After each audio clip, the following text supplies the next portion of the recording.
We were talking with Jeff Scott earlier in the week, and Jeff was saying, I trust him up to 60 yards. And I said, does it matter where?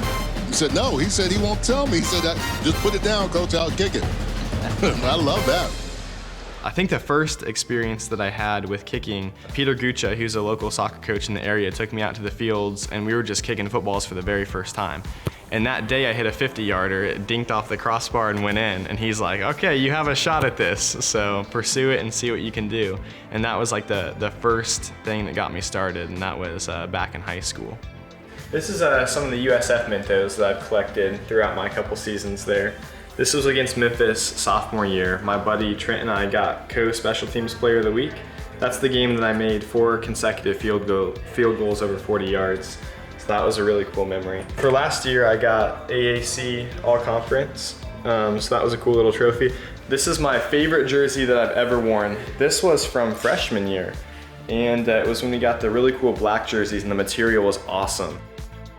There's no shortcuts to success. And obviously we want to win every game next season, but he knows that you have to set that foundation, and that's what we've done in our personal lives. We have to do things with the right attitude first, or you're not going to get that success, and so I love seeing that out of him too.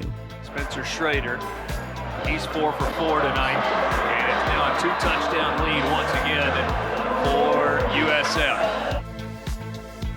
We're at the Fishhawk Sports Complex, so this is where I grew up training. This exact field is where I first started kicking footballs, getting ready for high school. But it used to be a grass field like that one over there, and then they redid it a couple weeks ago and made it really nice turf. So this is the starting spot for me. Recently, my sister and I's training company has absolutely exploded. We started really young when I was about 16 years old, just doing these trainings with kids for a little bit of money.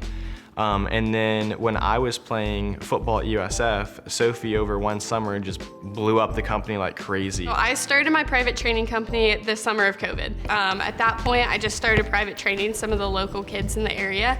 It was really easy to transition into coaching with him, and from then on, we were just able to grow in a way that I don't think I would have ever been able to do on my own. We pretty much know about absolutely everyone that comes out here by now. I mean, this is also where we do a lot of our private training based out of, so we see everyone out here. Spencer and Sophie are both just very entrepreneurial minded, and they have a lot of passions that they enjoy pursuing, and they just love to be in the community, giving back in any way that they can. This segment brought to you by Yuengling, America's oldest brewery.